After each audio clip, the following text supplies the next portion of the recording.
We played at Schützen Park.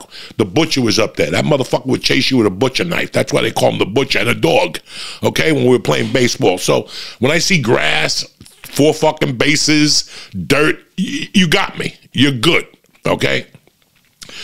This year with basketball, fucking everything. I mean, she picked a great team. They were all young girls. She picked 4 of the girls from the softball team, so they had that bond. And, you know, listen, my daughter, all of them, they barely know the fucking rules, okay? When I go there, and I'm a basketball dude, and it's painful to watch, okay? When you're a basketball dude, it's painful to watch, but I watch it, and I understand what's going on. They don't know it. I'm just happy that she's doing it, not sitting upstairs on a fucking computer screen. So this father, every fucking week it's something, you know. And the thing that I saw that I didn't like right off the bat was that no matter what was going on with my wife on the sidelines, this motherfucker would call his daughter over, and then he would give her instructions of whatever my wife was telling her. He was fucking giving her instructions. And that's like backbiting. And what's the purpose of this? So she could score 10 points or whatever. Who's here? The NWBA, MW, what is it? WNBA, who's here?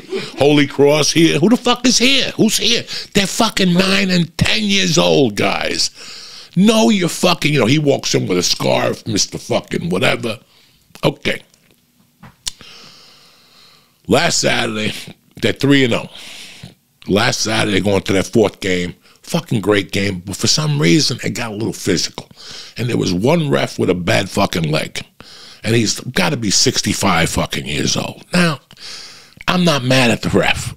A dog, I had a ref with a glass eye, okay? In the 8th grade, we had a ref that had one glass eye. And if he called a foul on you from the fucking right side, we you know, challenge him. Like, dog, did you really fucking see that? You don't have a fucking left eye. You got a glass eye. How the fuck did you see that? Anyway, this is Jersey refereeing. They always got a fucking dilemma. The one guy had like a little hook, and he would blow his fucking hand with the whistle. They always got some fucking handicap or something. So, but they're controlling the game to the best of their abilities. Both of these teams, including my daughter, who's a fucking karate fucking fowler, was karate. You know, they were each hitting each other. But every time they would hit this guy's daughter, he would yell, "Ref, what the fuck? They're hitting my daughter." And meanwhile, everybody's karate chopping. Now, if you know any rules about basketball, when somebody jumps to get a shot, you're supposed to jump straight up. Once your hand goes down, whether you hit them or not, that's a fucking foul.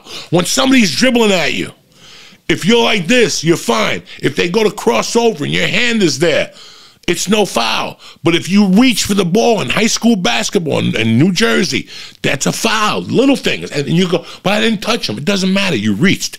The ref saw from the other angle. You had a glass eye. You fucked up. It all fucking works together. And I'm not saying nothing to the ref. There's 2 girls in particular that are really hitting each other, the centers. The 2 centers were battling it out. It wasn't good. So, anyway. I'm sitting there last Saturday with my friends, other parents, other dads. This guy's on the other side, and he won't shut the fuck up. He won't shut the fuck up. Why is she doing this? Like, just saying shit about my wife. Now, game 1, I should have probably choked him, but I didn't. I'm a gentleman. I'm a Christian. I go, you know, I'm not going to come here. I'm not that type of person, guys. I don't say shit at those games. You know, he complained, foul, Saturday. Okay, we left there. And then on the way out, one of the moms is like, "Is he saying something to your wife?" I go, "He better not be." And I yelled at my wife, right, "Terry." And she looked, I go, "Is there fucking problems? We could stop this guy, because you got to nip this motherfucker in the bud." And that was my problem. I didn't nip him in the bud game 1 or 2. So this Monday we have practice. I'm sitting on the stage. I'm not bothering nobody. I'm sitting with one of the moms, and he comes in. "What are we doing here?" We're going to do a scrimmage, and there's another team there. There was one of the gyms was closed, so now we were stuck at the same gym. So we're going to go home. Let's scrimmage the other game. We just played it on Saturday. Let's scrimmage. The coach is like, "Let's do it," and we'll stop them and tell them what they're doing wrong. Tremendous. My wife comes over and she goes, "Listen," to the 2 dads. She goes, "Listen," and the other dad's a sweetheart. He goes over to this dad and he goes, "Listen, today's game, we have to learn how to do assist. So your 2 daughters are not going to be shooting. They're going to be passing as guards. The other guy didn't say anything. The other guy made like a face. Well, she's going to be a well-rounded player, you know. Right away, I should have got up and said something. I don't say anything, guys. Again, the holiday season's coming. I don't want no fucking problems. They're playing. He's complaining about the fouls again.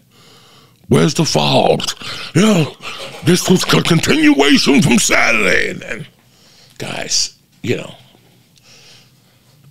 I just couldn't take it. So now there was a play where the ball went to the corner and the girls tumbled. And he goes, time, time, time. And then the girls tumbled after he said time. This guy comes flying out of there like, hey, you should have stopped after the fucking play. And the coach from the other team goes, whoa, relax. Relax. They're playing. It happens. And that's when I just fucking went off. I go, guys, sit the fuck down. You haven't shut the fuck up since Saturday with those fouls. What is the matter with you? And sure enough, he's white privilege. You know, the whole fucking thing. I'm like, shut the fuck up. Go let them play. What the fuck is wrong with you? Enough. And right away, he left, and they came back. He had to have talk to my wife, and they went outside. My wife's like, don't say another word. My wife was mad at me, and they go outside, and then they have a talk, and she comes back, and her face is red, and I go, what happened? They go, nothing. And then I'm like, you don't say another word. And then as the practice ended, she told me what had happened, that she told him. She goes, you're not her fucking coach. I am. And he fucking, his whole demeanor changed. And then he told my wife he was pulling her from the fucking team. So he's going to shit on the other girls because, and what really happened here, guys, is he's been walking around Mr. White Privilege. The other coach shut him down, which was tremendous because he froze. And then I told him to shut the fuck down. Shut the fuck up. You don't even, he doesn't even know about the game. This guy has never touched a fucking basketball in his goddamn life. And I love the daughter. She's a sweet kid. She's going to be a great player someday. But this guy's one of these guys that's going to be at every fucking practice. I think my daughter should start. A coach at the camps. Shut the fuck up. If you want to coach, coach. Until then, shut the fuck up. So here's where it gets better. The practice ends. I'm cool. He's got his three little fucking coaches out there talking to him how I told him to go fuck himself. And when I walk out, I go, is there a problem? And he just looks at me with that stupid face. And I walk to the end of the thing. I saw one of my coaches, Ed, he coached Mercy, so he came over. What happened? This fucking guy. He goes, I know that dude's a pain in the ass. As he's walking by, he holds his daughter tighter, and he walks past me. I don't say nothing, guys. I'm an adult. When I get outside, he's outside with his daughter talking to some other guy in a fucking Audi. Whatever. They're talking, and I look at him, and I don't say a word. Dog, I get home, my wife is like, he's texting me. He wants to fight you. He wants you to go to his house right now and all this shit. And I'm like, I'll go to his fucking house, but he could just give him the address. Let him come here. You know, I'm not going to fucking back down from some guy. I mean, I'm a fucking old man, but I don't need this shit in my life. But he was texting, yeah, and then he told my wife that his daughter's a black belt, and if they foul her again, she could beat up all the little girls on that court and all this shit. Yeah, so I knew, dog, I felt really guilty. I hate making a mistake, especially embarrassing my family, my wife, and my daughter. Before I make those kind of mistakes, I grab all the facts. Like when I went off on that stupid coach, and his wife was there too, the fucking coach from the softball, you know. He comes to the games and sits in the other bleachers. He's never apologized to the moms or anything for doing that to us. These are the people you deal with today. It's a shitty fucking world, guys. But you know what? I made my fucking point. And I thought about going over there and arguing with him and that. And it's like, what's the sense? How old are we now? You know what, man? This guy is just hurting his fucking daughter by doing this shit. I'm happy because my whole point was my wife's the only woman in that league. I love my wife very much, guys. And there's one thing about my wife. You call me a spick, fat, I'm not funny, I'm a criminal. You say whatever the fuck you want about me, and I'll giggle it off with you. You mess with my wife or my daughter, it's not going to be a good day for you. I got nothing to lose anymore. It's just, I don't need to deal with this shit. So I spoke my piece. He told my wife he was pulling her from the team and then getting her thrown out of the league and all this shit. And my wife made some call. Yeah. Oh, that's sweet. And me not allowed to be at the fucking games.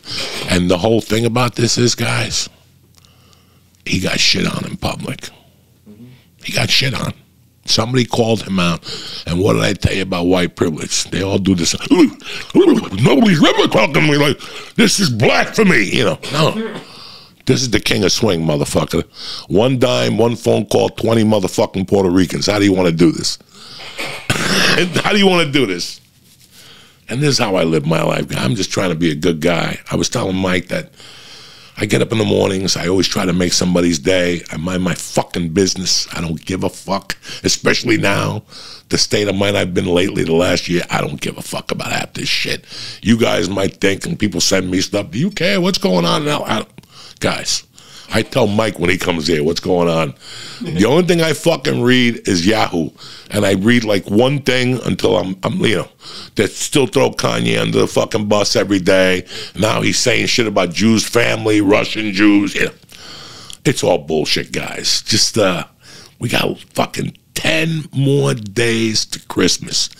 And listen, some podcasts are long, some podcasts are short.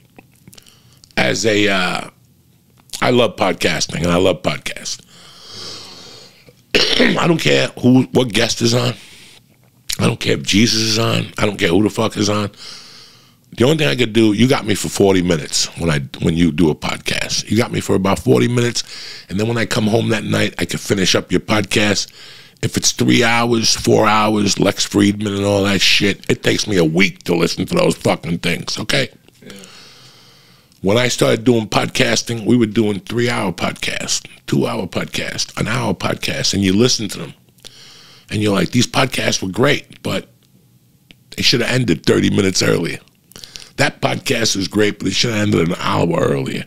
You know, I just lost an hour of my time listening to you guys talk about whatever, Joe Diaz improving, you know, for the 18th fucking time. So there's days I come on here and I want to talk to you motherfuckers for an hour, and there's days I got on here and I got 45 minutes, and there might be a day I got 30 minutes. I don't fucking know, and it's all how I feel.